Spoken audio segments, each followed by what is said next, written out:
permeated popular cartoons. The characters look like blackface minstrels, for a reason.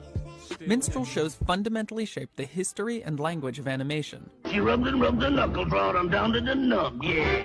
From the white gloves, to the huge eyes and mouths, to the violent explosions, our cartoons are chock full of imagery rooted in racist minstrelsy. Live minstrel shows began in early 19th century America. Don't you forget those old N-men there. Oh, those comical N-men. White people in blackface makeup pretended to be caricatures of black slaves and freedmen. How would you like to go to work for me? Yeah, ma'am. How much you gonna pay me, I hope?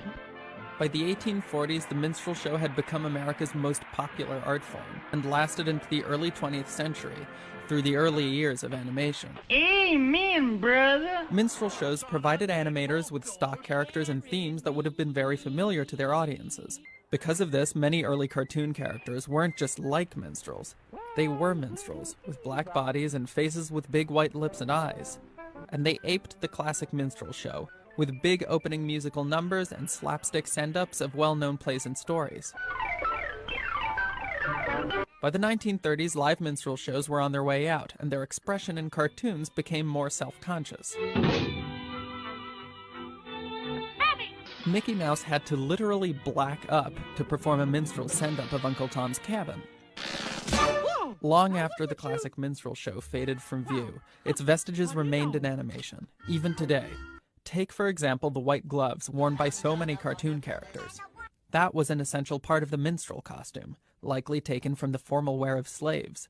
And now, Nintendo portrays the white glove as a god of the cartoon universe, the ironically named Master Hand.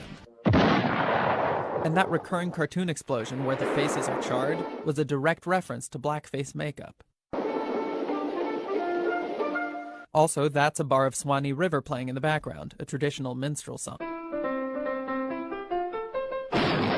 Underlying this explosion gag is another, more profound dynamic with roots in minstrelsy: repetitive, brutal violence with no consequences.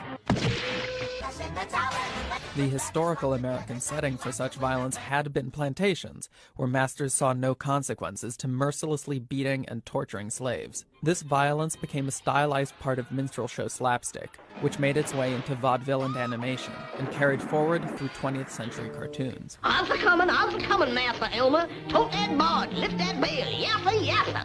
Which brings us back to Jay-Z and those cartoon figures in the story of O.J. The song and the animation remind us that no matter how far the depiction of black people has come, history is very much